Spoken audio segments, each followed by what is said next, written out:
वाहिगुरु जी का खालसा वाहिगुरु जी की फतेह। सो आओ तुरीए अपनी उस गाथा दे वाले जिहड़ी लैके तुरे होए आपां योधियां दी, उन्हां सूरमियां दी जिन्हां ने अपना आपा खत्म किया पर सानू नवीं जिंदगी दे के गए।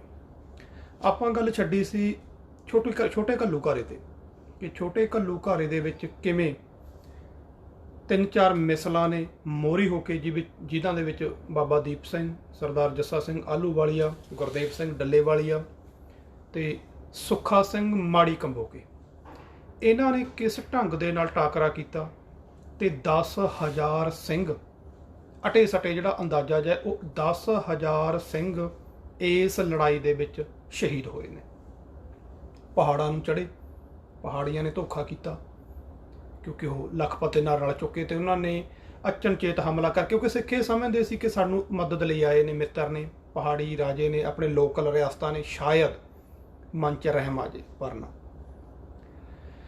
सो उन्होंने भी बहुत सारे सिख गिरफ्तार कर लए, बहुत सारे कतल करते ते हुण जिहड़े इस जंग दे विच फड़े गए लखपत ने वो सारे लाहौर दे विच लिया के नखास चौंक दे विच शहीद किए, मारे उन्होंने। 2.5 लाख, मैं पहला भी दस चुकिया भी 2.5 लाख सिर उस थां ते जिथे शहीदगंज ਸਿੰਘਣੀਆਂ उस थां दे उत्ते लग्या होया। सो बहुत वड्डी हनेरी झुली। अखीर जकरिया खान मर गया, याहिया खान बनिया। याहिया खान तो बाद उहदा शाह निवाज भरा वो आके मालक बन गया। इत्थे फेरबदल दे विच सिखां ने 3-4 महीनों के विच ही अपना एडा वड्डा जिहड़ा घाटा सी, छोटे घल्लूघारे का छोटा जिहा नहीं सी, घल्लूघारा बहुत वड्डा सी किसी कौम के लिए। छोटा सी तां कहने क्योंकि तू वड्डा वापर गया, पर उस वेले यही वड्डा सी। एड्डी वड्डी सट्ट पई सी कि छेती कीतियां किसी कौम लई संभलना खाला जी का वाड़ा नहीं सी, पर सिंह संभल गए। सो समा लंघिया ते उधर 1747 दे विच नादर अपने नौकरां दे हत्थों कतल हो गया ते जिन्हां ने उन्होंने मारिया सी अफगानियां ने, उन्हां नूं हरा के नादर दा जिहड़ा सैनापति सी अहमद शाह अब्दाली वो आके बादशाह बन गया। तो इधर शाह नवाज नूं भी डर बैठा पिया सी हर वेले, क्योंकि इनू सनद नहीं मिल रही सी, लाहौर की सूबेदारी का इनू पता नहीं मिल रहा। इन्हें दिल्ली नूं भी लिखिया, दिल्ली वाले ने कहा पहला याहिया खान नूं रिहा कर, क्योंकि इन्हें गिरफ्तार कर लिया। वो भज गया, इसकी गिरफ्त चों उहदी भूआ की मदद नाल उन्हें कढ लिया। तो होया कि उस तो बाद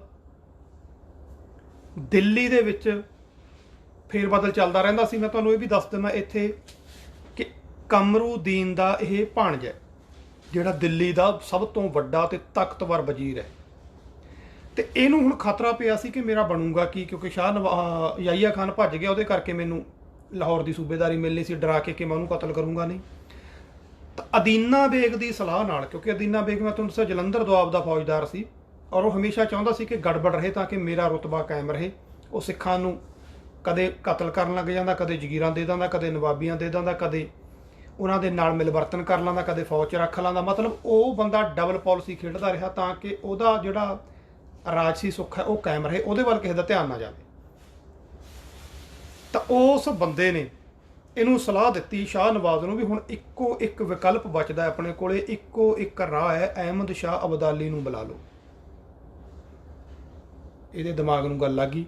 इहने अब्दाली नूं चिट्ठी लिखी कि शहनशाह दी असीं स्वागत करदे हां, तुसीं आओ हमला करो, इहदे बदले च मैनूं लाहौर, मुल्तान ते आज दे एरिए दा इलाके दी सूबेदारी दास दी ते बादशाही सल्तनत अहमद शाह अब्दाली दी।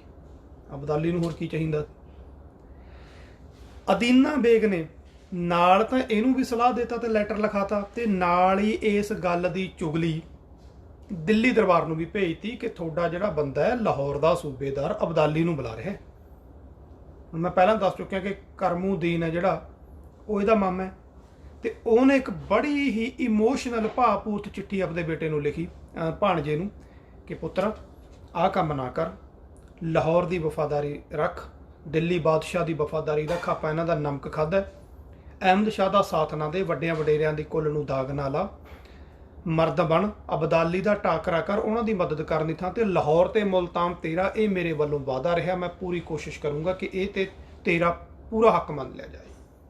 ਸੋ ਬੜੀ ਭਾਵਪੂਰ ਚਿੱਠੀ ਸੀ, ਜਿਹਦੇ ਕਰਕੇ ਸ਼ਾਹ ਨਵਾਜ਼ ਦੇ ਦਿਲ ਦੇ ਉੱਤੇ ਗੱਲ ਲੱਗ ਗਈ, ਉਹ ਬਦਲ ਗਿਆ। ਉਧਰੋਂ ਅਬਦਾਲੀ 18,000 ਫੌਜ ਲੈ ਕੇ ਚੜਿਆ ਆ। ਉਹਨੇ ਆਪਣਾ ਦੂਤ ਸ਼ਾਹ ਨਵਾਜ਼ ਕੋਲੇ ਭੇਜਿਆ ਕਿ ਜਾਓ ਦੱਸੋ ਕਿ ਅਸੀਂ ਆ ਗਏ ਹਾਂ, ਸਵਾਗਤ ਲਈ ਆਵੇ। ਤੇ ਸ਼ਾਹ ਨਵਾਜ਼ ਦਾ ਜਾਦੂ ਚੱਲ ਚੁੱਕਿਆ ਸੀ ਕਮਰੂਦੀਨ ਵਜ਼ੀਰ ਦਾ। ਸੋ ਉਹਨੇ ਤਾਂ ਗੱਲ ਤੱਕ ਨਹੀਂ ਸੁਣੀ ਅਬਦਾਲੀ ਦੇ ਵਜ਼ੀਰ ਦੀ। ਉਹ ਵਾਪਸ ਜਾ ਕੇ ਉਹਨੇ ਦੱਸਿਆ ਤਾਂ ਉਹਨੇ ਆਪਦਾ ਮੁਰਸ਼ਦ ਜਿਹੜਾ ਸੈਯਦ ਸੀ ਉਹਨੂੰ ਭੇਜਿਆ ਗੱਲਬਾਤ ਕਰਨ ਦੇ ਲਈ ਕਿ ਤੂੰ ਸਮਝਾ ਉਹਨੂੰ ਕਿ ਵਾਅਦੇ ਤੋਂ ਮੁੱਕਰੇ ਨਾ। ਸ਼ਾਹ ਨਵਾਜ਼ ਨੇ ਉਹਦੀ ਗੱਲ ਤਾਂ ਕੀ ਸੁਣਨੀ ਸੀ ਜਾਂ ਮੰਨਣੀ ਸੀ, ਉਹਦੇ ਮੂੰਹ 'ਚ ਬਲਦਾ ਹੋਇਆ ਸਿੱਕਾ ਢਾਲ ਕੇ ਪਾ ਕੇ ਉਹਨੂੰ ਕਤਲ ਕੀਤਾ, ਵਜ਼ੀਰ ਨੂੰ, ਜੋ ਕਿ ਜਾਣੀ ਕਿ ਰਾਜਦੂਤ ਨੂੰ। ਅਬਦਾਲੀ ਨੂੰ ਜਦੋਂ ਪਤਾ ਲੱਗਿਆ ਤਾਂ ਸੁਭਾਵਿਕ ਹੈ ਕਿ ਗੁੱਸਾ ਤਾਂ ਆਉਣਾ ਹੀ ਸੀ। ਸੋ ਉਹਨੇ ਉਸੇ ਵੇਲੇ ਹਮਲੇ ਦੀ ਤਿਆਰੀ ਕਰਤੀ। 70,000 ਫੌਜ ਸ਼ਾਹ ਨਵਾਜ਼ ਕੋਲੇ ਹੈ ਤੇ ਉਹਦੇ ਕੋਲੇ ਸਿਰਫ 18,000 ਹੈ। ਸ਼ਾਹ ਨਵਾਜ਼ ਕੋਲੇ ਤੋਪਾਂ ਵੀ ਨੇ, ਪਰ ਇੱਕ ਦਹਿਸ਼ਤ ਅਬਦਾਲੀ ਦੀ ਜ਼ਰੂਰ ਹੈ। ਸੋ ਦੋਨੇ ਫੌਜਾਂ ਆਮੋ ਸਾਹਮਣੇ ਅੜ ਗਈਆਂ, ਗਹਿ ਗੱਚ ਲੜਾਈ ਹੋਈ, ਬਹੁਤ ਵੱਡਾ ਟਾਕਰਾ ਹੋਇਆ।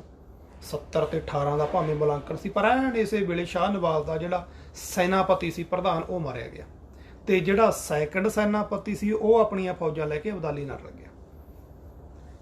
ਸੋ ਇਹ ਬਹੁਤ ਵੱਡੀਆਂ ਘਟਨਾਵਾਂ ਘਟ ਜਾਂਦੀਆਂ ਨੇ। ਇਹ ਕਾਰਨ ਰਿਹਾ ਬਹੁਤ ਵੱਡੀਆਂ ਸਲਤਨਤਾਂ ਦੇ ਹਾਰਨ ਦਾ, ਕਿਉਂਕਿ ਬਹੁਤ ਸਾਰੇ ਜੈ ਚੰਦੀ ਜਹਿਨੀਅਤ ਵਾਲੇ ਇਸੇ ਦੇਸ਼ 'ਚ ਬੈਠੇ ਤੇ ਜਿਹੜੇ ਕਿ ਦਰਵਾਜ਼ੇ ਖੋਲ੍ਹ ਦਿੰਦੇ ਤੇ ਦੁਸ਼ਮਣਾਂ ਲਈ, ਚਾਬੀਆਂ ਉਹਨਾਂ ਨੂੰ ਦਿੰਦੇ ਤੇ ਵੀ ਆਓ ਅਸੀਂ ਤਾਂ ਤੁਹਾਨੂੰ ਉਡੀਕ ਰਹੇ।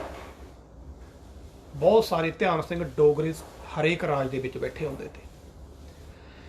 ਸੋ ਜਦੋਂ ਇਹਨੇ ਅਟੈਕ ਕੀਤਾ ਤਾਂ ਉਹ ਭੱਜ ਗਿਆ ਤੇ ਸ਼ਾਹ ਨਵਾਜ਼ ਹਾਰ ਕੇ ਦਿੱਲੀ ਨੂੰ ਦੌੜ ਗਿਆ। ਤੇ ਪਿੱਛੋਂ ਫੌਜਾਂ ਨੇ ਕੀ ਖੜਨਾ ਸੀ, ਅਬਦਾਲੀ ਨੇ ਮੁਲਤਾਨ ਤੇ ਉਸ ਵੇਲੇ ਦਾ ਲਾਹੌਰ ਫਤਿਹ ਕਰ ਲਿਆ ਤੇ ਲਾਹੌਰ ਦੇ ਉੱਤੇ ਪੂਰੀ ਤਰ੍ਹਾਂ ਕਬਜ਼ਾ ਕਰ ਲਿਆ। ਲੋਕ ਏਰੀਆ ਛੱਡ ਕੇ, ਘਰ ਘਾਟ ਛੱਡ ਕੇ ਜੰਗਲਾਂ ਤੇ ਪਹਾੜਾਂ ਨੂੰ ਭੱਜ ਗਏ, ਕਿਉਂਕਿ ਨਾਦਰ ਦਾ ਹਮਲਾ ਭੁੱਲੇ ਨਹੀਂ ਤੇ ਇਹ ਮੈਂ ਤੁਹਾਨੂੰ ਫੇਰ ਰਿਪੀਟ ਕਰ ਦੇਵਾਂ।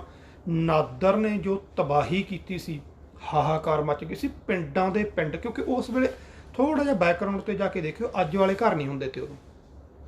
ਆਪਾਂ ਵੀ ਕਈਆਂ ਨੇ ਛੋਟੇ ਹੁੰਦਿਆਂ ਨੇ ਦੇਖੇ ਹੋਣਗੇ ਕਿ ਆਪਣੇ ਗਾਡਰ ਤੇ ਜਾਂ ਬਾਲੇ ਤੇ ਉਹਨਾਂ ਦੇ ਉੱਤੇ ਉਦੋਂ ਪਹਿਲਾਂ ਕੜੀਆਂ ਹੁੰਦੀਆਂ ਤੀਆਂ, ਫੱਟੀਆਂ ਜਿਹੀਆਂ ਜਿਹਨੂੰ ਆਪਾਂ ਕਹਿ ਦਿੰਦੇ ਆ, ਲੱਕੜਾਂ ਦੀਆਂ ਵੱਡੀਆਂ ਹੋਈਆਂ। ਟਾਈਲਾਂ ਬਾਅਦ 'ਚ ਆਈਆਂ ਨੇ, ਜਿਹੜੀ ਛੱਤ ਤੇ ਟਾਇਲ ਪੈਂਦੀ ਸੀ ਉਹ ਗਾਡਰਾਂ ਵੇਲੇ ਆਈ ਹੈ।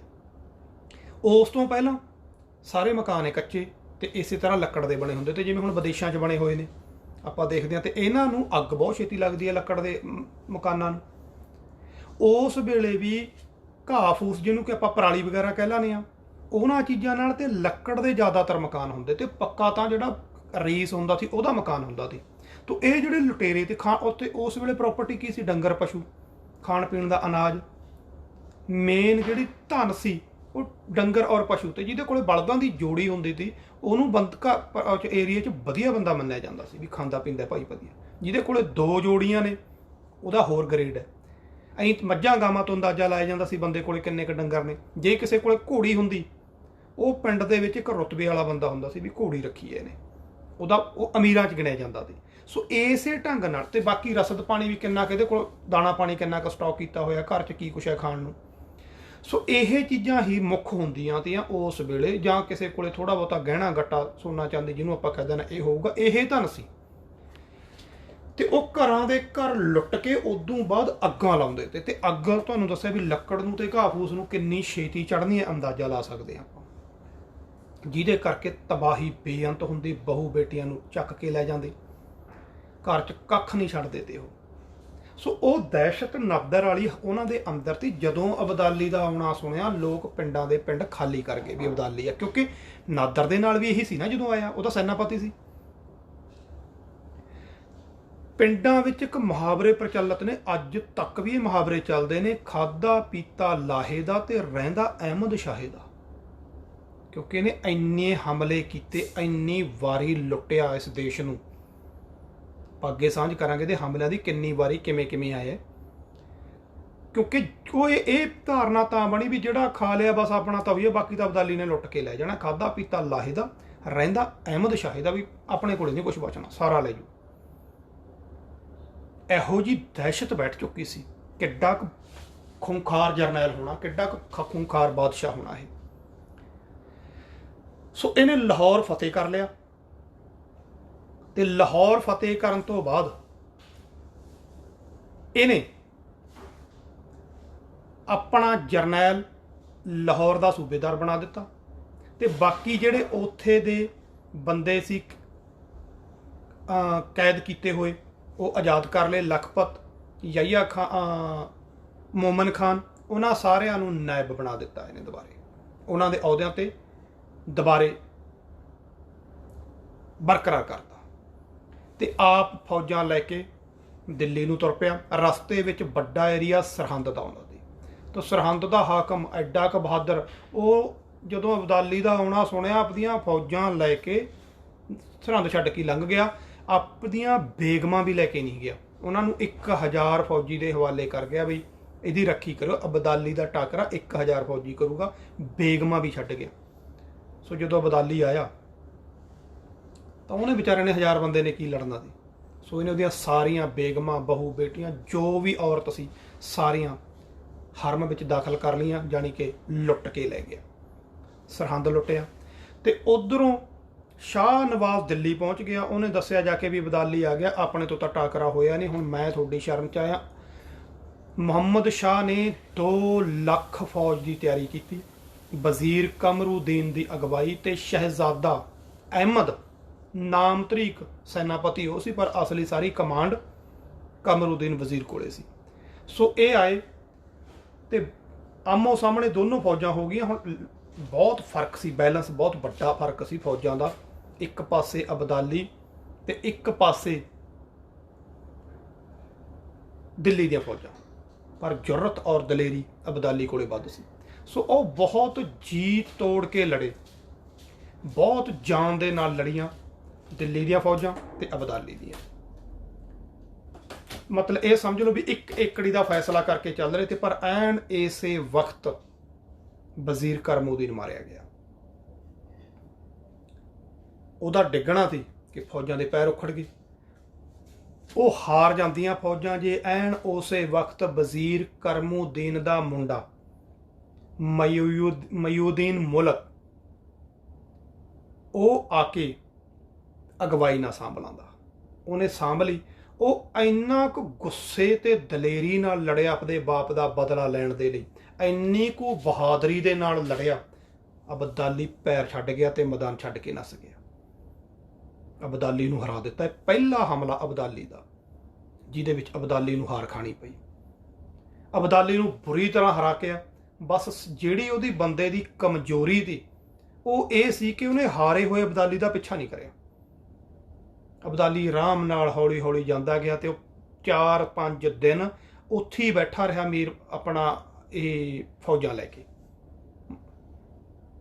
ਉਹ ਵਾਪਸ ਤਾਂ ਵਗ ਗਿਆ, ਜ਼ੇਲਮ ਟੱਪ ਗਿਆ।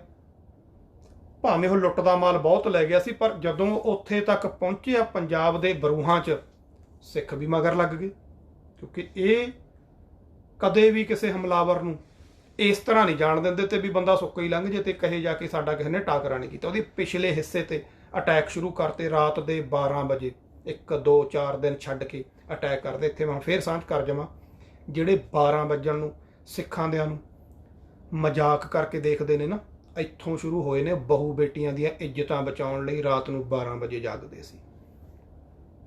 गम ये नहीं कि उनकी बदौलत हुआ ये हाल, गम तो ये है कि वो भी तमाशबीनों में है। जीना लई लड़ रहे ने, जीना लई मर रहे ने, दिन रात ना दिन की प्रभा। जो एन सिखर दोपहर पंछियां दियां भी जीबां निकल जांदियां ने जेठ हाड़ दियां धुप्पां च। जून का महीना, कदे दरख्तां ते बैठे पंछियां नूं ਜਿਹੜੇ ਪਿੰਡਾਂ 'ਚ ਰਹਿੰਦੇ ਨੇ ਜੀ, ਕਦੇ ਜਿਨ੍ਹਾਂ ਕੋਲ ਫੁਰਸਤ ਹੈ, ਹੁਣ ਲਾਈਫ ਬਹੁਤ ਬਿਜ਼ੀ ਹੋ ਗਈ, ਉਹ ਪੰਛੀ ਵੀ ਮੂੰਹ ਅੱਡ ਕੇ ਬਹਿ ਜਾਂਦੇ ਨੇ, ਕਿਉਂਕਿ ਇਹੋ ਜਿਹੀ ਭਿਆਨਕ ਗਰਮੀ ਹੁੰਦੀ ਹੈ। ਤੇ ਉਹਨਾਂ ਵੇਲਿਆਂ 'ਚ ਤਾਂ ਬਹੁਤੇ ਸਿਸਟਮ ਵੀ ਨਹੀਂ ਸੀ ਠੰਡ ਦੇ, ਤੇ ਰਾਹਾਂ ਵਿੱਚ ਦੀ ਲੰਘਣਾ। ਉਹ ਦੁਪਹਿਰ ਵੇਲੇ ਫੌਜਾਂ ਜਦੋਂ ਥੱਕੀਆਂ ਟੁੱਟੀਆਂ ਕਿਤੇ ਨਾ ਕਿਤੇ ਰੁਕ ਜਾਂਦੀਆਂ, ਸਿੱਖ ਉਸ ਵੇਲੇ ਦੁਪਹਿਰੇ ਟਿਕੀ ਹੋਈ 12-1 ਵਜੇ ਅਟੈਕ ਕਰਦੇ, ਜਾਂ ਰਾਤ ਨੂੰ ਜਦੋਂ ਆਰਾਮ ਕਰਦੇ।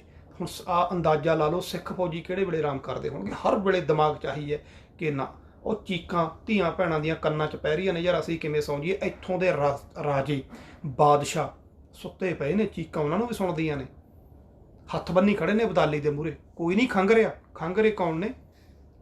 ਜਿਨ੍ਹਾਂ ਕੋਲ ਨਾ ਘਰ ਘਾਟ, ਨਾ ਕਿਲਾ, ਨਾ ਦੇਸ਼, ਨਾ ਸਾਜੋ ਸਮਾਨ, ਪਰ ਉਹ ਕਹਿੰਦੇ ਕੋਈ ਗੱਲ ਨਹੀਂ, ਗੁਰੂ ਦਾ ਭਰੋਸਾ ਹੈ, ਗੁਰੂ ਦਾ ਓਟ ਆਸਰਾ ਹੈ, ਉਹਦੀ ਸਿੱਖਿਆ ਦੇ ਚੱਲ ਕੇ ਜੇ ਜਾਨਾਂ ਵੀ ਜਾਂਦੀਆਂ ਨੇ ਤਾਂ ਵੀ ਪਰਵਾਹ ਨਹੀਂ, ਪਰ ਆਪਣੇ ਫਰਜ਼ ਤੋਂ ਪਿੱਛੇ ਨਹੀਂ ਮੁੜਦੇ।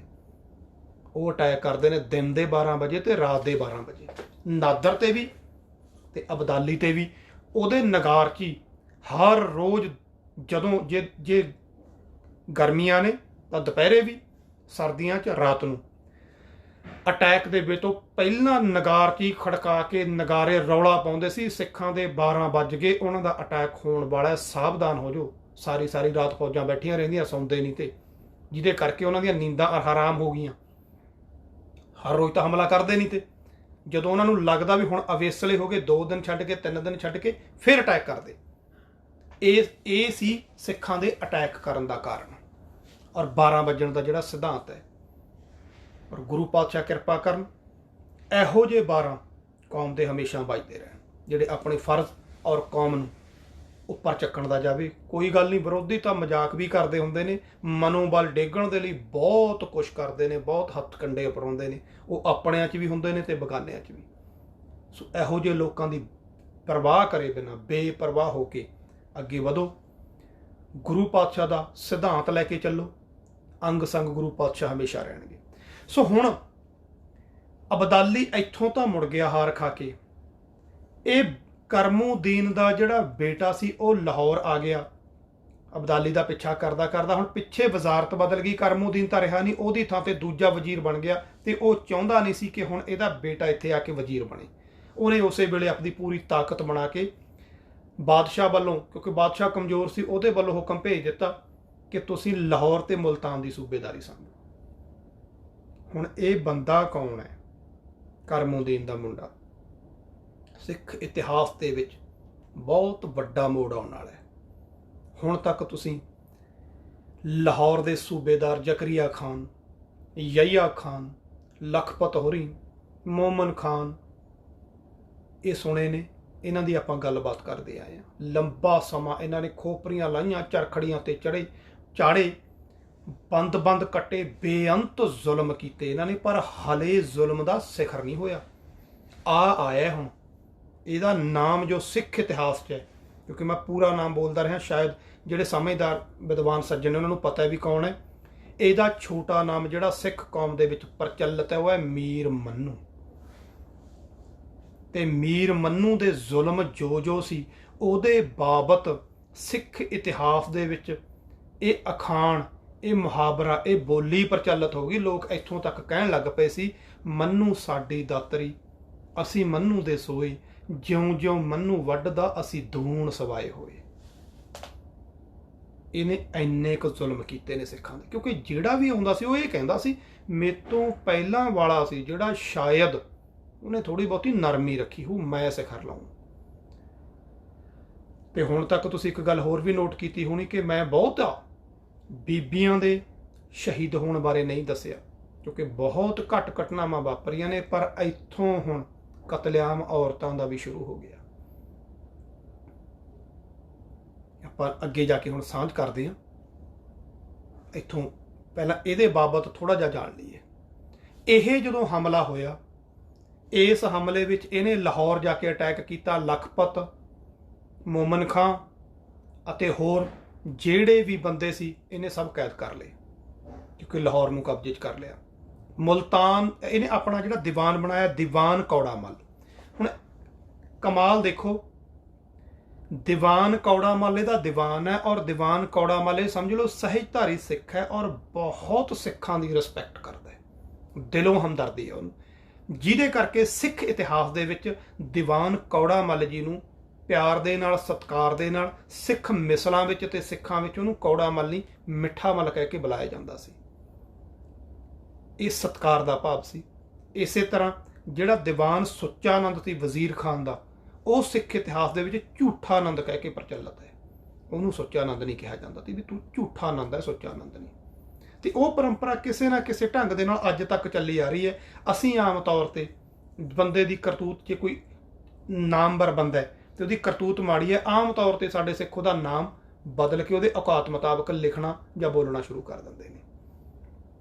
ਖੈਰ, ਇਹ ਇੱਕ ਵੱਖਰਾ ਸਬਜੈਕਟ ਹੈ। ਸੋ ਉਹ ਝੂਠਾ ਆਨੰਦ ਤੇ ਦੀਵਾਨ ਕੌੜਾ ਮੱਲ ਹੈ ਜਿਹੜਾ, ਉਹਨੂੰ ਮਿੱਠਾ ਮੱਲ ਕਹਿ ਕੇ ਯਾਦ ਕੀਤਾ ਜਾਂਦਾ। ਤੇ ਇਹਨੇ ਮੁਲਤਾਨ ਤੇ ਹਮਲਾ ਕੀਤਾ ਤੇ ਥੋੜੇ ਚਿਰ 'ਚ ਮੁਲਤਾਨ ਫਤਿਹ ਕਰਕੇ ਉਹਨੂੰ ਮੀਰ ਮੰਨੂ ਦੀ ਅਗਵਾਈ ਦੇ ਵਿੱਚ ਲੈ ਆਂਦਾ। ਤੇ ਜਦੋਂ ਇੱਥੇ ਜੱਚ ਗਿਆ, ਹੌਲੀ ਹੌਲੀ ਇਹਨੇ ਪੈਰ ਜਮਾਣੇ ਸ਼ੁਰੂ ਕਰਤੇ। ਉੱਪਰੋਂ ਵੀ ਭਾਵੇਂ ਇਹਦੇ ਉੱਤੇ ਸਖਤੀ ਸੀ। ਨਾਦਰ ਦੇ ਵੇਲੇ ਤੋਂ ਚਾਰ ਮੁਹਾਲ ਦਾ ਜਿਹੜਾ ਸੂਬਾ ਸੀ, ਜਿਹਦੇ ਵਿੱਚ ਔਰੰਗਾਬਾਦ, ਪਸਰੂਰ, ਗੁਜਰਾਤ ਤੇ ਇਹ ਏਰੀਏ ਆਉਂਦੇ, ਤੇ ਉਹ ਨਾਦਰ ਦਾ ਐ ਸਮਝ ਲਓ ਕਿ ਸਿੱਧਾ ਉਹਦੇ ਅੰਡਰ ਹੋ ਗਿਆ ਸੀ। ਅਫਗਾਨਿਸਤਾਨ ਔਰ ਈਰਾਨ ਦੇ ਅੰਡਰ ਬਕਾਇਦਾ ਉਹਨੂੰ ਟੈਕਸ ਜਾਂਦਾ ਸੀ। ਤੇ ਲਾਹੌਰ ਜਦੋਂ ਮੀਰ ਮੰਨੂ ਆ ਗਿਆ, ਇਹਨੇ ਉਹ ਸਾਰਾ ਕੁਝ ਆਪਦੇ ਅੰਡਰ ਕਰ ਲਿਆ, ਕਿਉਂਕਿ ਅਬਦਾਲੀ ਨੂੰ ਹਰਾ ਚੁੱਕਿਆ ਸੀ। ਫੌਜਾਂ ਵੀ ਤਕੜੀਆਂ ਨੇ ਭਰਤੀ ਕੀਤੀਆਂ। ਹੌਲੀ ਹੌਲੀ ਪੈਰ ਜਮਾਣੇ ਸ਼ੁਰੂ ਕਰ ਦਿੱਤੇ। ਤੇ ਨਾਲ ਜਦੋਂ ਇਹਨੇ ਦੇਖਿਆ ਵੀ ਸਿੱਖਾਂ ਦੀ ਤਾਕਤ ਹੈ ਇੱਥੇ, ਤਾਂ ਉਸ ਤਾਕਤ ਨੂੰ ਖਤਮ ਕਰਨ ਦੇ ਲਈ ਇਹਨੇ ਸ਼ੁਰੂਆਤ ਕੀਤੀ। ਤੇ ਅਦੀਨਾ ਬੇਗ ਨੂੰ ਇਹਨੇ ਜਲੰਧਰ ਦਾ ਤੇ ਦੁਆਬੇ ਦਾ ਫੌਜਦਾਰ ਲਾਤਾ। ਅਦੀਨਾ ਬੇਗ ਸਿੱਖਾਂ ਨਾਲ ਅੰਦਰੋਂ ਅੰਦਰੀ ਚਾਹੁੰਦਾ ਹੁੰਦਾ ਸੀ ਕਿ ਇਹਨਾਂ ਨਾਲ ਮੇਰੀ ਬਣੀ ਰਹੇ, ਤਾਂ ਕਿ ਥੋੜੀ ਗੜਬੜ ਵੀ ਕਰਦੇ ਰਹਿਣ ਤੇ ਮੇਰੇ ਵੱਲ ਧਿਆਨ ਨਾ ਜਾਵੇ, ਤਾਂ ਕਿ ਮੇਰਾ ਖਰਚਾ ਪਾਣੀ ਵੀ ਚੱਲਦਾ ਰਹੇ ਔਰ ਲੁਕਿਆ ਵੀ ਰਹੇ ਕਿ ਮੇਰਾ ਇੱਧਰ ਲੱਗ ਗਿਆ ਜੀ, ਉਹ ਲੁੱਟ ਕੇ ਲੈ ਗਏ। ਅੰਦਰ ਖਾਤੇ ਸਿੱਖਾਂ ਨਾਲ ਮਿਲਿਆ ਵੀ ਹੁੰਦਾ, ਪਰ ਕਤਲ ਵੀ ਬਹੁਤ ਵੱਡੇ ਪੱਧਰ ਤੇ ਕਰ ਦਿੰਦਾ ਜਦੋਂ ਉੱਪਰੋਂ ਹੁਕਮ ਆਉਂਦਾ। ਸੋ ਇਹ ਡਬਲ ਗੇਮ ਖੇਡਦਾ ਰਿਹਾ। ਇਸੇ ਸਮੇਂ ਦੇ ਵਿੱਚ, ਇਸ ਗੜਬੜ ਦੇ ਵਿੱਚ ਸਿੱਖਾਂ ਨੇ ਆਪਣੀ ਤਾਕਤ ਬਣਾ ਲਈ। ਉਹ ਲਗਾਤਾਰ ਆਪਣੀ ਤਾਕਤ ਬਣਾਉਂਦੇ ਗਏ। ਵਿਸਾਖੀ ਦਾ ਬਹੁਤ ਵੱਡਾ ਇਕੱਠ ਕਰਿਆ, ਕਿਉਂਕਿ ਇਸ ਵੇਲੇ ਰੌਲੇ ਦੇ ਵਿੱਚ ਸਭ ਨੂੰ ਆਪੋ ਆਪਣੀ ਪਈ ਹੋਈ ਸੀ।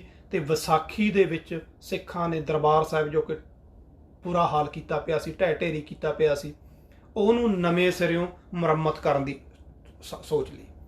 ਤੇ ਜਿਹੜਾ ਉੱਥੋਂ ਦਾ ਫੌਜਦਾਰ ਸਲਾਬਤ ਖਾਨ ਬਣਿਆ ਹੋਇਆ ਸੀ, ਉਹ ਸਰਦਾਰ ਜੱਸਾ ਸਿੰਘ ਆਹਲੂਵਾਲੀ ਦੇ ਹੱਥੋਂ ਕਤਲ ਹੋਇਆ। ਉਹਨੂੰ ਮਾਰ ਦਿੱਤਾ ਗਿਆ। ਸਿੱਖਾਂ ਦਾ ਪੂਰੀ ਤਰ੍ਹਾਂ ਦਰਬਾਰ ਸਾਹਿਬ ਦੇ ਉੱਤੇ ਕਬਜ਼ਾ ਇੱਕ ਵਾਰੀ ਹੋ ਗਿਆ। ਜਿੰਨੀ ਜਿਸ ਕੋਲੇ ਜਥਾ ਸ਼ਕਤ ਸੀ, ਦੁਬਾਰੇ ਉਸਾਰੀਆਂ ਕੀਤੀਆਂ। ਸਰੋਵਰ ਉਸ ਵੇਲੇ ਫੇਰ ਤਿਆਰ ਕੀਤਾ ਗਿਆ। ਜਦੋਂ ਨੂੰ ਤੇ ਨਾਲ ਇੱਥੇ ਇੱਕ ਮੁੱਢ ਫੇਰ ਵੱਜਿਆ ਮਿਸਲਾਂ ਦਾ। ਸਿੱਖ ਮਿਸਲਾਂ ਦਾ ਜਿਹੜਾ ਮੁੱਢ ਹੈ, ਉਹ 1700 ਤਕਰੀਬਨ 48 ਦੇ ਵਿੱਚ ਵੱਜ ਜਾਂਦਾ ਹੈ। ਭਾਵੇਂ ਉਦੋਂ ਪਹਿਲਾਂ ਮੈਂ ਤੁਹਾਨੂੰ ਦੱਸਿਆ ਨਵਾਬ ਕਪੂਰ ਸਿੰਘ ਨੇ ਛੋਟੇ ਜਥੇ ਬਣਾ ਦਿੱਤੇ ਸੀ, ਕਿਉਂਕਿ ਸਿੱਖਾਂ ਦੀ ਇਕੱਠੀ ਤਾਕਤ ਰੱਖਣੀ ਔਖੀ ਹੋ ਗਈ ਸੀ, ਉਹਨੂੰ ਸੰਭਾਲਣਾ ਔਖਾ ਸੀ। ਇੱਕ ਥਾਂ ਤੇ ਲੰਗਰ, ਉਹਨਾਂ ਦੇ ਕਾਰ ਵਿਹਾਰ, ਇੱਕ ਅਗਵਾਈ, ਉਸਨੇ ਜਥੇ ਬਣਾ ਦਿੱਤੇ। ਤੇ ਜਥੇ ਵੱਧਦੇ ਤਕਰੀਬਨ 66 ਜਥੇ, ਛੋਟੀਆਂ ਮਿਸਲਾਂ 66 ਬਣ ਗਈਆਂ। 66 ਉਹਦਾ ਆਪੋ ਆਪਣਾ ਜਥੇਦਾਰ। ਹੁਣ ਨਵਾਬ ਕਪੂਰ ਸਿੰਘ ਦੀ ਦੂਰਅੰਦੇਸ਼ੀ ਦੇਖੋ। ਇੱਕ ਵਾਰੀ ਤਾਂ ਉਹ ਸਾਰੇ ਸਿੱਖਾਂ ਨੂੰ ਅੱਡ ਕਰਕੇ ਜਥੇ ਬਣਾ ਰਹੇ ਨੇ, ਤੇ ਦੂਜੀ ਵਾਰੀ ਹੁਣ ਫੇਰ ਇਕੱਠ ਕਰਕੇ ਸਾਰੇ ਜਥੇ ਭੰਗ ਕਰ ਰਹੇ ਨੇ। ਸਿਆਣਾ ਤੇ ਸੂਝਵਾਨ ਆਗੂ ਹੈ ਜਿਹੜਾ ਸਮੇਂ ਅਨੁਸਾਰ ਕਿਵੇਂ ਫੈਸਲੇ ਲੈਂਦਾ। ਉਹਨੇ ਦੇਖਿਆ ਵੀ ਹੁਣ ਵੱਡੀਆਂ ਲੜਾਈਆਂ ਨੇ, ਆਪਣੀ ਤਾਕਤ ਵੀ ਹੈ, ਇੰਨਾ ਖਿੰਡ ਕੇ ਛੋਟੇ ਜਥਿਆਂ 'ਚ ਰਹਿ ਕੇ ਦੁਸ਼ਮਣ ਦਾ ਟਾਕਰਾ ਨਹੀਂ ਹੋਣਾ, ਆਪਣੀਆਂ ਬਹੁਤ ਜ਼ਿਆਦਾ ਵੰਡੀਆਂ ਪੈ ਗਈਆਂ ਉਸੇ ਵੇਲੇ। ਕਿਉਂਕਿ ਉਸ ਵੇਲੇ ਚੌਧਰ ਮਰਨ ਲਈ ਉਹ ਹੁੰਦੀ ਸੀ, ਨਾ ਕਿ ਕੁਝ ਪ੍ਰਾਪਤ ਕਰਨ ਲਈ। ਸਾਰੇ ਸਿੱਖਾਂ ਨੇ ਫਤਿਹ ਗਜਾ ਦਿੱਤੀ ਕਿ ਜੋ ਹੁਕਮ ਜਥੇਦਾਰ ਜੀ। ਉਹ ਕਹਿੰਦੇ ਇੱਕ ਤਾਂ ਸਾਂਝਾ ਜਥੇਦਾਰ ਚੁਣੀਏ ਜਿਹੜਾ ਕਿ ਹੁਣ ਪੰਥ ਦੀ ਵੱਡੇ ਪੱਧਰ ਤੇ ਅਗਵਾਈ ਕਰੇ।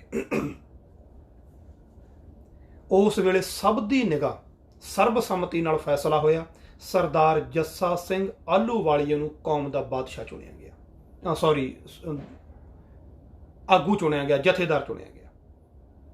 ਉਹਦੇ ਅਗਵਾਈ ਦੇ ਵਿੱਚ 10 ਬੰਦੇ ਸਲਾਹਕਾਰ ਕਮੇਟੀ ਬਣਾਈ ਗਈ। ਕਿੱਡੀ ਕਮਾਲ ਦੀ ਗੱਲ ਹੈ। ਜਦੋਂ ਮੈਂ ਪੜ੍ਹਿਆ 10 ਬੰਦਿਆਂ ਦੀ ਸਲਾਹਕਾਰ ਕਮੇਟੀ ਬਣ ਰਹੀ ਹੈ ਸਰਦਾਰ ਜੱਸਾ ਸਿੰਘ ਆਹਲੂਵਾਲੀ ਦੇ ਅੰਡਰ। ਨਵਾਬ ਕਪੂਰ ਸਿੰਘ ਜੀ ਚੁਣਵੇਂ ਯੋਧਿਆਂ ਨੂੰ ਉਹਦੇ ਅੰਡਰ ਕਿ ਇਹ ਤੁਹਾਡੇ ਸਲਾਹਕਾਰ ਨੇ, ਤੇ ਇਹੀ 10 ਬੰਦੇ 10 ਮਿਸਲਾਂ ਦੇ ਮੁਖੀ ਬਣੇ। 11ਵੀਂ ਮਿਸਲ ਜੱਸਾ ਸਿੰਘ ਆਹਲੂਵਾਲੀਏ ਦੀ ਹੈ। सरदार चढ़त सिंह शुक्र ਚੱਕੀਆ वर्गे,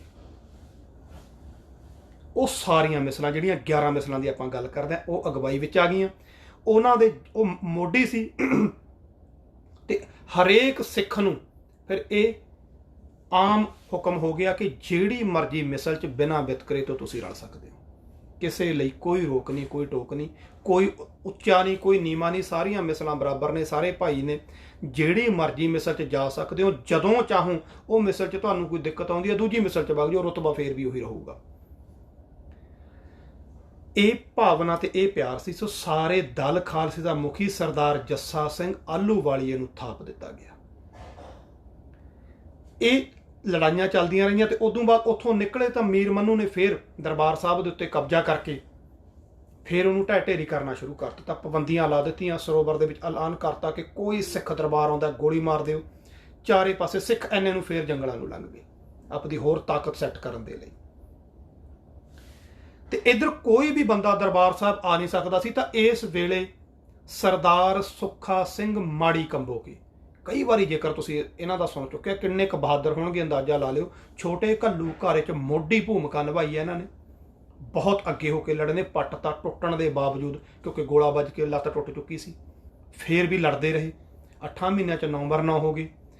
ਇੱਕ ਘਟਨਾ ਜਿਹੜੀ, ਜਦੋਂ ਇਹ ਕਹਤਾ ਨਾ ਵੀ ਸਿੱਖ ਕੋਈ ਇਸ਼ਨਾਨ ਨਹੀਂ ਕਰ ਸਕਦਾ, ਤਾਂ ਸਰਦਾਰ ਸੁੱਖਾ ਸਿੰਘ ਮਾੜੀ ਕੰਬੋਕੇ ਆਪਣੇ ਕੁਝ ਕੁ ਸਿੰਘਾਂ ਨੂੰ ਨਾਲ ਲੈ ਕੇ ਦੁਪਹਿਰੇ ਦਿਨੇ, ਕਿਉਂਕਿ ਰਾਤ ਬਰਾਤੇ ਤਾਂ ਸਿੱਖ ਕਰ ਜਾਂਦੇ ਸੀ ਇਸ਼ਨਾਨ, ਤੇ ਕੁਝ ਸ਼ਹੀਦ ਹੋ ਜਾਂਦੇ ਉੱਥੇ ਇਸ਼ਨਾਨ ਕਰੇ ਆਏ ਹੋਏ, ਗੋਲੀਆਂ ਮਾਰ ਦਿੰਦੇ ਜਦੋਂ ਪਤਾ ਲੱਗ ਜਾਂਦਾ ਵੀ ਸਿੱਖ ਆਏ ਨੇ। ਭੇਸ ਬਦਲ ਕੇ ਆਉਂਦੇ ਸੀ, ਭਾਵੇਂ ਪਠਾਣੀ ਭੇਸ 'ਚ ਆਉਂਦੇ ਸਿੱਖ ਕੁਛ, ਪਰ ਜਦੋਂ ਪਤਾ ਲੱਗ ਜਾਂਦਾ। ਸਰਦਾਰ ਸੁੱਖਾ ਸਿੰਘ ਦੁਪਹਿਰੇ ਆਇਆ, ਸਿਰੋਂ ਪੱਗ ਲਾ ਕੇ ਇਸ਼ਨਾਨ ਕੀਤਾ ਦਰਬਾਰ ਸਾਹਿਬ ਦੇ ਵਿੱਚ, ਤਾਂ ਕਿ ਮੇਰਾ ਜੂੜਾ ਦਿਖ ਜੇ ਕਿ ਸਿੱਖ ਫਿਰਦਾ ਇਸ਼ਨਾਨ ਕਰਦਾ। ਸੋ ਅੰਦਾਜ਼ਾ ਲਾ ਲਓ ਇਸ ਗੱਲ ਦਾ, ਇਹ ਪਤਾ ਲੱਗ ਜੇ ਕਿ ਸਿੱਖ ਇਸ਼ਨਾਨ ਕਰ ਰਿਹਾ ਨੰਗੇ ਸਿਰ। ਇਹ ਉਸ ਵੇਲੇ ਤੋਂ ਬਾਅਦ ਲੰਬਾ ਸਮਾਂ ਇਹ ਪਰੰਪਰਾ ਰਹੀ ਹੈ ਕਿ ਦਰਬਾਰ ਸਾਹਿਬ ਇਸ਼ਨਾਨ ਨੰਗੇ ਸਿਰ ਕਰਨਾ। ਹੁਣ ਤਾਂ ਖੈਰ ਸਾਡੇ ਵਾਲੇ ਜੇ ਕਿਸੇ ਦਾ ਗਲਤੀ ਨਾਲ ਵੀ ਸਿਰ ਨੰਗਾ ਹੋ ਜੇ ਬਰਛੇ ਲੈ ਕੇ ਪੈ ਜਾਂਦੇ ਨੇ। ਔਰ ਇਕੱਲੇ ਉਹ ਨਹੀਂ, ਜਿੰਨੀ ਸੰਗਤ ਗਈ ਹੁੰਦੀ ਹੈ ਸਭ ਦੀ ਨਿਗਾਹ ਇਸ ਗੱਲ ਤੇ ਹੁੰਦੀ ਹੈ, ਘੱਟੋ ਘੱਟ ਇੱਕ ਦਾ ਸਿਰ ਨੰਗਾ ਹੋਵੇ ਤਾਂ 50 ਜਣੇ ਆ ਜਾਂਦੇ ਨੇ ਉਹਨੂੰ ਸਿਰ ਢੱਕ ਸਿਰ ਢੱਕ। ਹੁਣ ਇਹ ਚਾਹੀਦਾ ਕਿ ਸਾਡਾ ਧਿਆਨ ਗੁਰੂ 'ਚ ਹੋਵੇ, ਬਾਣੀ 'ਚ ਹੋਵੇ। ਜੇ ਕਿਸੇ ਦੀ ਨਿਗਾਹ ਪੈ ਗਿਆ, ਇੱਕ ਅੱਧੇ ਦੀ ਉਹ ਜਾਂਦਾ ਕਹਦੇ ਭਾਈ ਨੰਗਾ ਹੋ ਗਿਆ ਸਿਰ, ਧਿਆਨ ਰੱਖੋ, ਪਰ ਸਾਡੀ ਸਾਰਿਆਂ ਦੀ ਉਹ ਨਿਗਾਹ ਉੱਧਰ ਹੁੰਦੀ ਹੈ। ਜਦੋਂ ਕਿ ਇਹ ਮੈਂ ਐਗਜ਼ੈਕਟਲੀ ਕਦੋਂ ਚੇਂਜ ਹੋਇਆ ਇਹ ਮੇਰੇ ਕੋਲ ਹਾਲੇ ਡੇਟ ਨਹੀਂ, ਮਤਲਬ ਇਹ ਸਮਝ ਲਓ ਵੀ ਅੰਗਰੇਜ਼ਾਂ ਤੋਂ ਬਾਅਦ ਤੱਕ ਵੀ ਇਹ ਪਰੰਪਰਾ ਰਹੀ ਹੈ ਨੰਗੇ ਸਿਰ ਇਸ਼ਨਾਨ ਕਰਨ ਦੀ। ਚੇਂਜ ਕਦੋਂ ਹੋਈ ਹੈ ਇਹ ਆਪਾਂ ਹਾਲੇ ਡੇਟ, ਕਿਉਂਕਿ ਹੌਲੀ ਹੌਲੀ ਧਰਮ ਦੀਆਂ ਜਿਹੜੀਆਂ ਰੀਤਾਂ ਨੇ ਇਹਨਾਂ ਨੂੰ ਅਸੀਂ ਹੋਰ ਢੰਗ ਨਾਲ ਲੈ ਕੇ ਆਪਣੇ ਅਕੋਰਡਿੰਗਲੀ ਜਾਂ ਸਮੇਂ ਦੇ ਅਕੋਰਡਿੰਗਲੀ ਚੇਂਜ ਕਰਦੇ ਰਹਿੰਦੇ ਹਾਂ। ਖੈਰ, ਸਰਦਾਰ ਸੁੱਖਾ ਸਿੰਘ ਇਸ਼ਨਾਨ ਕਰਕੇ ਆਇਆ ਔਰ ਜਕਾਰਾ ਗਜਾਇਆ ਉਹਨੇ। ਬਾਹਰ ਸਿੱਖ ਜਿਹੜੇ ਖੜੇ ਸੀ ਉਹ ਜਕਾਰਾ ਇੱਕ ਸਿਗਨਲ ਸੀ, ਨਾਲ ਦੀ ਨਾਲ ਮਦਦ ਤੇ ਆ ਗਏ ਤਾਂ ਕਿ ਹੁਣ ਅਟੈਕ ਨਾ ਹੋ ਜੇ। ਸੋ ਜਿਹੜਾ ਰਾਹ ਵਿੱਚ ਆਇਆ ਅੜੇ ਸੋ ਝੜੇ 5-7 ਪਾਰ ਬੁਲਾ ਕੇ ਪਲਾਕੀਆਂ ਮਾਰ ਕੇ ਘੋੜਿਆਂ ਤੇ ਲੰਘ ਗਏ। ਸਰਦਾਰ ਸੁੱਖਾ ਸਿੰਘ ਮਾੜੀ ਕੰਬੋਕੇ ਦਾ ਮੈਂ ਥੋੜਾ ਜਿਹਾ ਬਚਪਨ ਦੀ ਗੱਲ ਕਰਾਂ। 12 ਸਾਲ ਦੀ ਉਮਰ ਸੀ ਜਦੋਂ ਅੰਮ੍ਰਿਤ ਦੀ ਦਾਤ ਇਹਨਾਂ ਨੇ ਲੈ ਲਈ ਤੇ ਸਿਰਾਂ ਦੇ ਮੁੱਲ ਪਏ ਹੋਏ ਨੇ। ਪਤਾ ਹੈ ਵੀ ਇਹ ਵੀ ਹੁਣ ਬੱਚਿਆਂ ਨੂੰ ਵੀ ਨਹੀਂ ਛੱਡਦੇ। ਤਾਂ ਇਹਦੇ ਛੋਟੇ ਹੁੰਦੇ ਦੇ ਘਰਦਿਆਂ ਨੇ ਇਹਨੂੰ ਸੁੱਖਾ ਵਗੈਰਾ ਪਿਆ ਕੇ ਜਦੋਂ ਅੱਧ ਬੇਹੋਸ਼ੀ ਦੀ ਹਾਲਤ 'ਚ ਹੋ ਗਿਆ, ਇਹਦੇ ਵਾਲ ਕਤਲ ਕਰਤੇ, ਕੇਸ ਕਤਲ ਕਰ ਦਿੱਤੇ ਇਹਦੇ। ਤੇ ਜਦੋਂ ਇਹਨੂੰ ਹੋਸ਼ ਆਈ, ਇਹਨੇ ਦੇਖਿਆ ਮੇਰੇ ਸਿਰ ਤੇ ਕੇਸ ਨਹੀਂ, ਇਹ ਉਸੇ ਵੇਲੇ ਘਰੋਂ ਭੱਜ ਲਿਆ ਤੇ ਜਾ ਕੇ ਖੂਹ 'ਚ ਛਾਲ ਮਾਰਤੀ। ਉਹ ਕੁਦਰਤ ਦਾ ਭਾਣਾ ਕਿ ਖੂਹ 'ਚ ਪਾਣੀ ਘੱਟ ਸੀ, ਇਹ ਐ ਸਮਝ ਲਓ ਵੀ ਡੁੱਬਿਆ ਨਹੀਂ। ਘਰ ਦੇ ਵੀ ਰੌਲਾ ਪਾਉਂਦੇ, ਪਿੰਡ ਵਾਲੇ ਸਾਰੇ ਲੋਕ ਖੂਹ ਦੇ ਆਲੇ ਦੁਆਲੇ ਖੜ ਗਏ, ਰੱਸੇ ਸਿੱਟੇ, ਇਹਨੂੰ ਬਾਹਰ ਨਿਕਲ, ਕਹਿੰਦਾ ਆਪਾਂ ਨਹੀਂ ਨਿਕਲਦੇ। ਮੇਰੇ ਕੋਲੇ ਰਹਿ ਕੀ ਗਿਆ, ਮੈਂ ਗੁਰੂ ਨੂੰ ਕਿਹੜਾ ਮੂੰਹ ਦਿਖਾਊਂਗਾ, ਮੇਰੇ ਤੁਸੀਂ ਕੇਸ ਕਤਲ ਕਰਤੇ।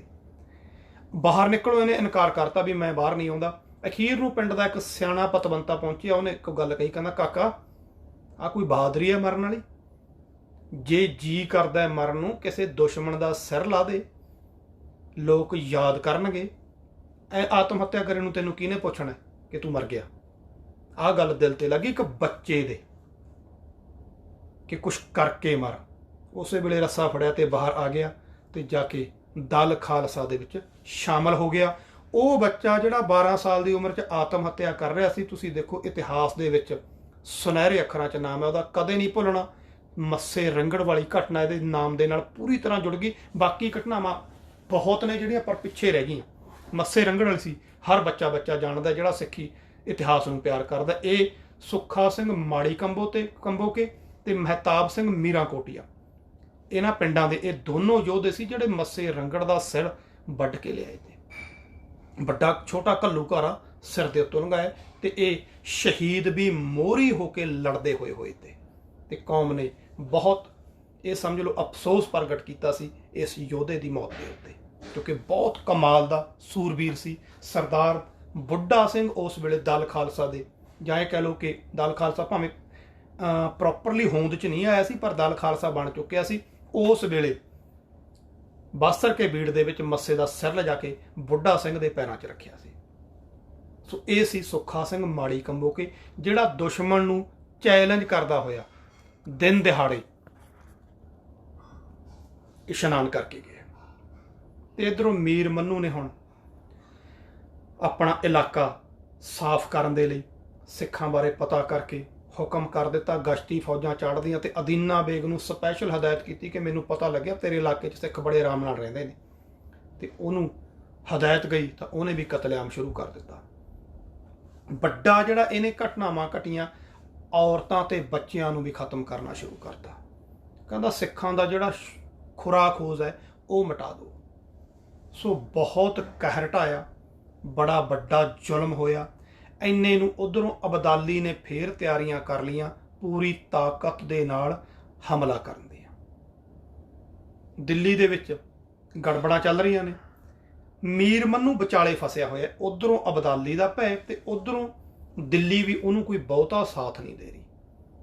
ਤੇ ਇਹਨਾਂ ਦੇ ਵਿੱਚ ਇਸ ਸਮੇਂ ਦੇ ਵਿੱਚ ਸਿੱਖਾਂ ਨੇ ਕੀ ਕੀਤਾ, ਕਿਉਂਕਿ ਜਦੋਂ ਮੀਰ ਮੰਨੂ ਦਾ ਅਬਦਾਲੀ ਵੱਲ ਧਿਆਨ ਹੋ ਗਿਆ, ਉਹ ਦੁਬਾਰੇ ਅਟੈਕ ਕਰਨ ਦੀ ਤਿਆਰੀ ਕਰ ਰਿਹਾ ਤੇ ਉਧਰੋਂ ਦਿੱਲੀ ਵੱਲੋਂ ਉਹਨੂੰ ਕੋਈ ਸੁੱਖ ਸੁਨੇਹਾ ਨਹੀਂ ਆ ਰਿਹਾ। ਸਿੱਖਾਂ ਨੇ ਇਸ ਵੇਲੇ ਜਿਹੜਾ ਵੱਡਾ ਕਾਰਜ ਕੀਤਾ ਉਹ ਚੁਗਲ ਸੋਧਣੇ ਸ਼ੁਰੂ ਕੀਤੇ ਉਹਨਾਂ ਨੇ, ਕਿ ਜਿਹੜੇ ਸਾਡਾ ਭੇਤ ਦਿੰਦੇ ਨੇ, ਜਿਹੜੇ ਸਰਕਾਰੀ ਸ਼ਹਿ ਦੇ ਉੱਤੇ ਜ਼ੁਲਮ ਕਰਦੇ ਨੇ, ਜਿਹੜੇ ਸਾਨੂੰ ਫੜਾਉਂਦੇ ਨੇ ਹਰ ਭਗਤ ਨਰੰਜਣੀਆਂ ਕਰਮਾਂ ਛੀਮਾਂ, ਇਹ ਜਿੰਨੇ ਕੁ ਉਹਨਾਂ ਦੇ ਹੱਥ ਲੱਗੇ, ਸਠਿਆਲੇ ਦੇ ਰੰਗੜ ਟੁੱਕੜ ਬੋਝ ਤੇ ਜਿੰਨੇ ਸਾਹਿਬ ਰਾਏ ਹੁਰੀ, ਉਹ ਚੌਧਰੀ ਜਿਹਨੇ ਨਸ਼ਹਿਰਾ ਪੰਨੂ ਵਾਲਾ ਜਿਹਨੇ ਆਪਣਾ ਭਾਈ ਤਾਰੂ ਸਿੰਘ ਜੀ ਨੂੰ ਗ੍ਰਿਫਤਾਰ ਕਰਾਇਆ ਸੀ ਨਾ, ਕਹਿੰਦਾ ਸੀ ਘੋੜੀਆਂ ਬੰਨੂਗਾ ਸਿੱਖਾਂ ਦੇ ਸਿਰਾਂ ਦੇ ਬਾਲਾਂ ਦੇ ਰੱਸੇ ਬੰਨ੍ਹ ਕੇ।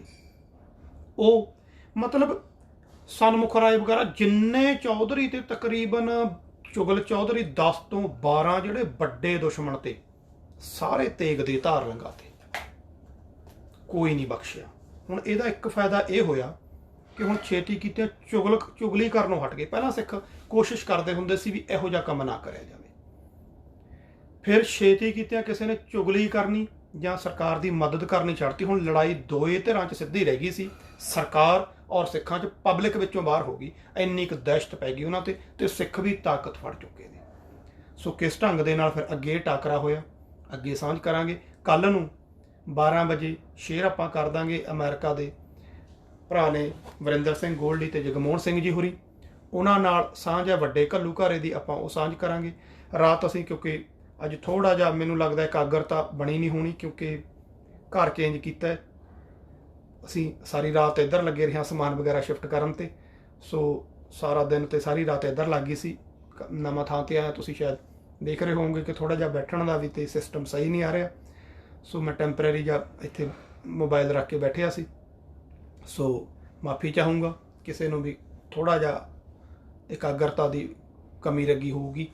ਸੋ ਆਪਾਂ ਸਾਂਝ ਕਰਦੇ ਰਹਾਂਗੇ, ਗੁਰੂ ਪਾਤਸ਼ਾਹ ਬਖਸ਼ਿਸ਼ ਕਰਨ। ਕੱਲ੍ਹ ਨੂੰ ਤੁਹਾਡੇ ਸਹਿਯੋਗ ਦੀ ਫੇਰ ਉਡੀਕ ਰਹੋ। ਕੱਲ੍ਹ ਨੂੰ ਗੱਲ ਕਰਾਂਗੇ ਆਪਣਾ ਸੱਚ ਦੀ ਖੋਜ ਚੈਨਲ ਦੇ ਉੱਤੇ, ਮੈਂ ਸ਼ੇਅਰ ਵੀ ਕਰੂੰਗਾ। ਸੋ ਉਮੀਦ ਹੈ ਸਾਰੇ ਵੀਰ ਭੈਣਾਂ ਮਿਲ ਜੁਲ ਕੇ ਸਾਥ ਦੇਣਗੇ। ਸੋ ਸਾਂਝ ਕਰਦੇ ਹੋਏ ਬੇਅੰਤ ਭੁੱਲਾਂ ਚੁੱਕਾਂ ਹੋ ਜਾਂਦੀਆਂ ਨੇ, ਖਿਮਾ ਦਾ ਜਾਚਕਾਂ। ਸਾਰਿਆਂ ਦਾ ਧੰਨਵਾਦ ਜਿਹੜੇ ਸਮਾਂ ਕੱਢਦੇ ਹੋ ਤੇ ਸਮਾਂ ਦਿੰਦੇ ਹੋ। ਸੋ ਇੰਨੀ ਕੁ ਸੇਵਾ ਪ੍ਰਵਾਨ ਕਰੋ ਜੀ। ਵਾਹਿਗੁਰੂ ਜੀ ਕਾ ਖਾਲਸਾ, ਵਾਹਿਗੁਰੂ ਜੀ ਕੀ ਫਤਿਹ।